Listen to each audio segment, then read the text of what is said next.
Kakauwi ko lang ng bahay mga kaibigan. I came from the gym. I have to tell you a secret. Kailangan niyo malaman ito. I didn't have the plan today, no? Wala akong plano today na mag-gym. Wala akong plano kanina. No? None of what I had to do kanina included that I have to go to the gym. But I went to the gym anyway. I did some leg exercise kanina. And wanna know why I had to go to the gym?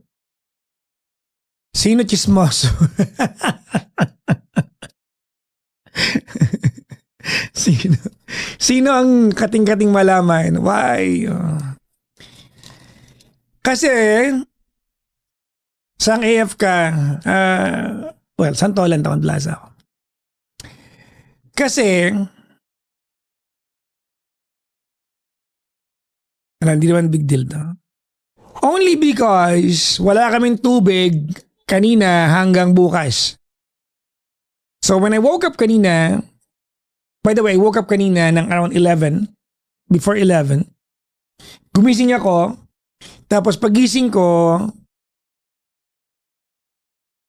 kumain ako ng cup noodles, yung Shinram yun, maahang yun, di ba? Kinain ko yun. Tapos parang feeling ko inantok ako ulit. So before mag-12, tulog na ako ulit. Tapos maliligo na ako. Pagising ko nagising ako alas 5 na ng hapon.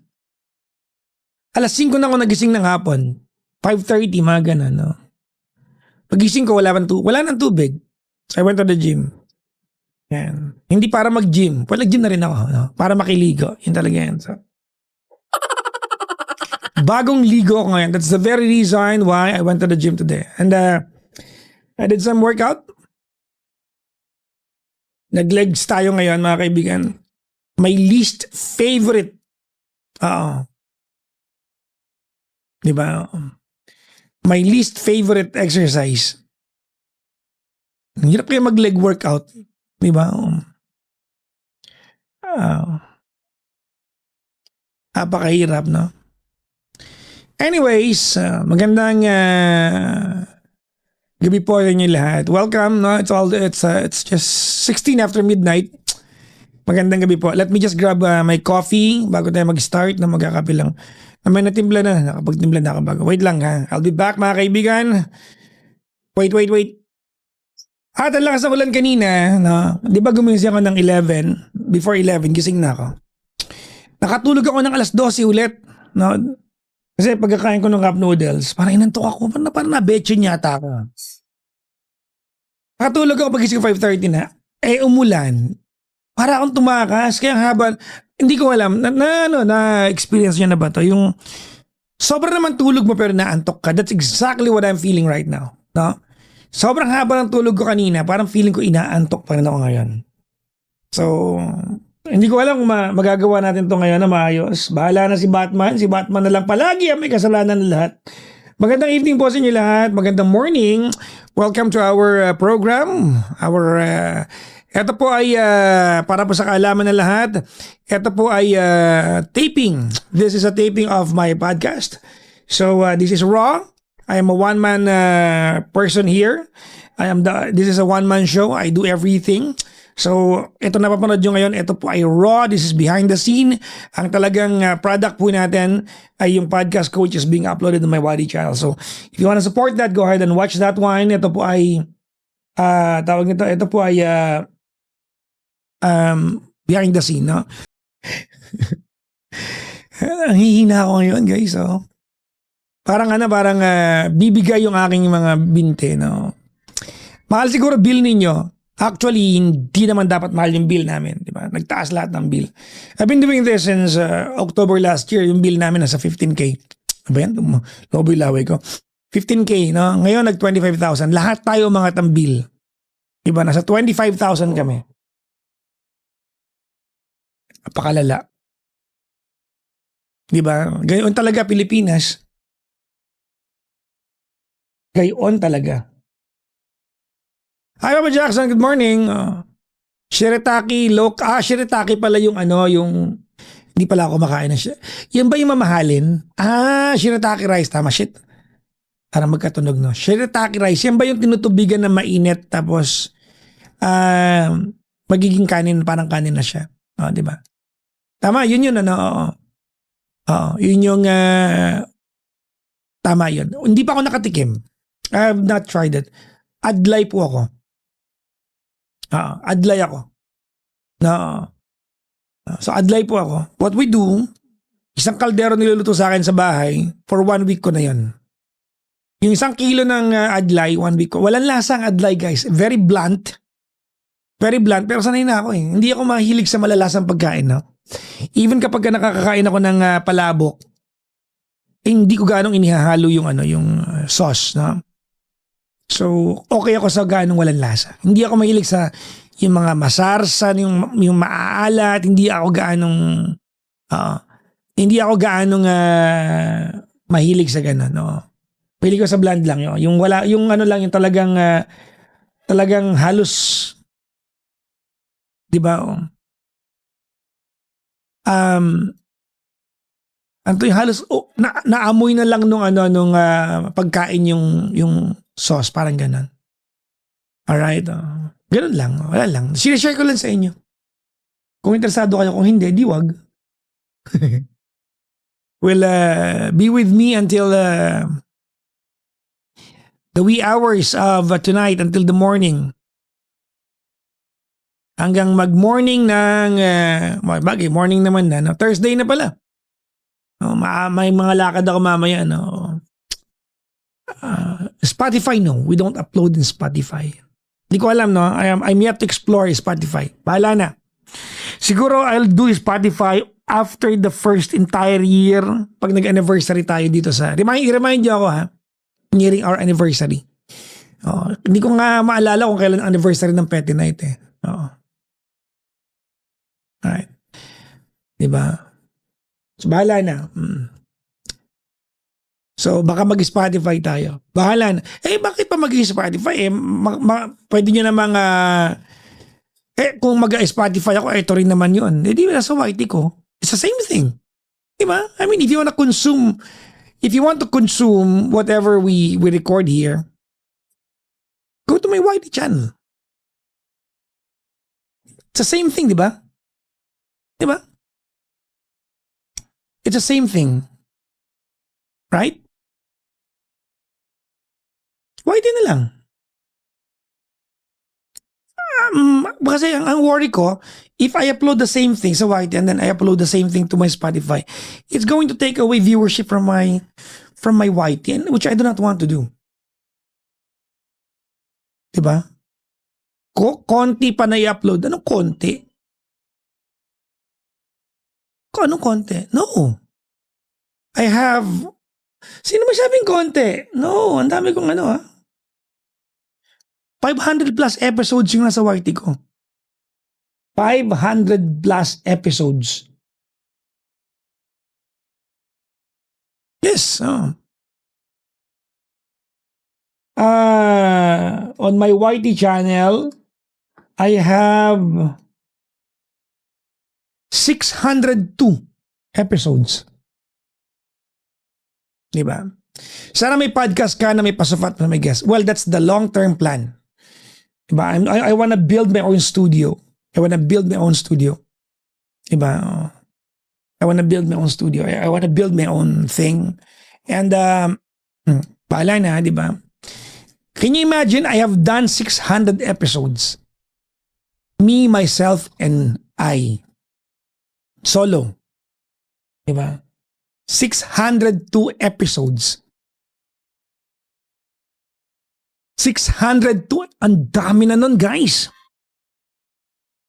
Nang mag-isa ako, ha? Nang mag-isa, di ba? Wala pa yung mga call before. Wala yung nasa radyo ako. Wala yon. Yung nandito lang sa bahay. Di ba? And if you go back to all my episodes, mga kaibigan, if you go back from the very beginning, kung babalikan ninyo, hindi pa ito itsura ng studio natin noon. Madilim, pangit yung audio. Nakita niyo paano to na-develop. Nakita niyo paano to, 'di ba? With some help from my friends, 'di ba? Particularly Potrax Binante. Diba? Oh, pinunta. Si Amit tsaka si Potrax. Yan yung mga naging kasangga natin eh. Diba? Si Potrax saka si Amit. Yan yung mga taong they did not leave us behind. Diba? Oh. Technically kasi I have to study all over again. Diba? May kama sa likod, may ref sa likod and whatnot. Diba? Oo. And naniniwala ako na hindi pa rin po itong setup natin yan, hindi pa rin po ito yung tawag nito, yung pinakasagad na setup natin. This is not yet yung ultimate, no? Hindi pa ito yon. Magi-improve pa to. Pero imagine mo yung dating itsura ng podcast natin na putyo-putyo yung background natin, di ba? Because during that time I was contemplating of leaving the radio behind kasi natotoxican ako ng malala doon sa bagong management doon. Di ba? Tinawid natin yun. Ang malapit na part, sinuportahan ninyo. Di ba? Oh, iba't ibang kulay ng budget, yes. Oh. Sinuportahan nyo yun, guys. Sinuportahan nyo yun. And thank you for that. Di ba? Thank you for that. In the duration of my conversation with Anno, I was able to block maybe 10 people, no? 10 people, no? At may basher ako kanina, no? Magaling daw ako magpayo, pero hindi ko maayos yung relasyon ko. Yung naging relasyon ko daw. Ang tanga, ayoko ayusin. Ba't ko ayusin kung ayoko? Bobo ka? ayokong ayusin, di ba? Oh, it's over and done for me. Ba't ko ayusin? Ayoko, oh. Di ba? Oh. Di ba? Ganun kasimple yan. Magaling ka pa sa akin. Buhay mo buhay ko. Buhay mo to? Mangmang ka? Ulitin ko ha, kung nandiyan kayo sa live ko, mga kaibigan, na you cannot choose to be toxic sa live ko. I have all the right to block you. I have all the rights. Hindi mo ako pwedeng questionin sa part na yan. Kasi live ko to eh. Kahit magmaoy ka ba dyan, live ko to. Sige, hinga lang ako. Buti, gusto nyo pa rin humingi ng payo sa akin kahit ganito ako kabrutal.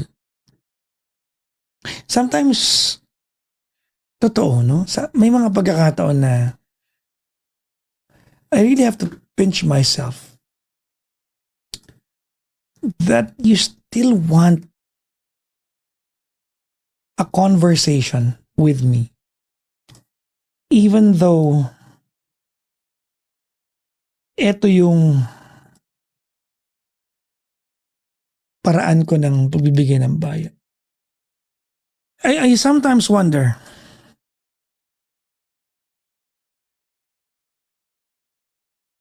di ba? I sometimes wonder,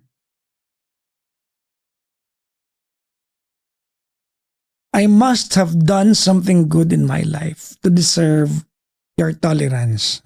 Honestly. May bilnak ako kanina. Sabi niya kasi, ang galing ko na magpayo pero hindi ko naayos yung relasyon ko.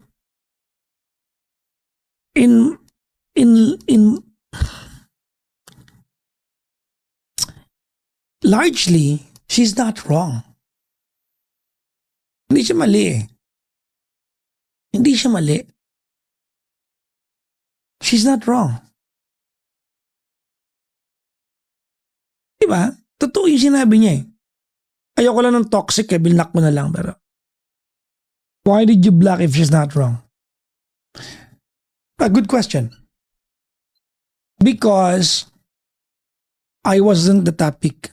The topic was the caller. And she made it about me. Ganun lang kasimple. Plus, that's my exclusive right. My life, my rules. You can cry foul. Papa Jack, kayo na ko humingi ng payo pag may problema ka sa mga friends ko. Anong palagay nyo dahil nagbibigay ako ng payo, hindi ko kailangan ng payo? I ask from my friends.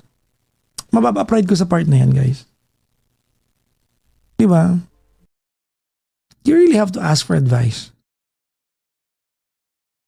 And the friends you're going to ask advice from doesn't mean they're perfect. They don't have to be perfect. They just have to be friends to you. Ganun lang kasimple yan. Nabudol ako sa TikTok kanina. Bumili ako ng Wi-Fi router. Naisip ko, total wala namang upload yung TikTok ko. Diba live lang nangyayari dito? Diba walang upload to? Nagla-live lang yung account ko. Naisip ko, mag-yellow basket na lang ako. Yun na lang yung upload ko. No? Aaralin ko yan. Ha? Ito dami ko binibili.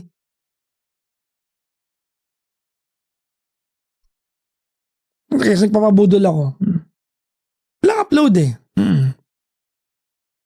Gawa na lang ako. Kasi may recording naman ako dito sa bahay. Ito na mismo yung ano. Diba? Bili ako ng bilag. Binibili online na ang dami kong box doon, no? Pero hindi ako ang bumibili. Ang ginagawa ko, kinukuha ko yung link, pinapadala ko kay daughter. Hindi ako marunong umorder eh. Diba? Kano ba kita sa sa affiliate? Chair ko saan ko in-order? Sa ano to? Sa Ergo, sa Mega Mall. Ergonomic chair. Sobrang sobrang gusto ko to. Ang kwento ng upuan na to, guys, nung nasa Energy FM pa ako. May budget yan eh. Pag wala kang office chair, kasi manager ako doon dati. Pwede kang humingi ng budget sa kumpanya. Tapos bibili ka, no? Hindi ko alam. Hindi ako humihingi ng budget. Sinusolo ko yung gastos, nag-aabono ako. So, I bought my own chair kahit may pera yung kumpanya. Kasi hawak yung petty cash nun. Ako manager rin. Binili ko to. 8,000 lang naman to. Mahal na rin yun para sa upuan. Kaya nung nag-resign ako, inuwi ko.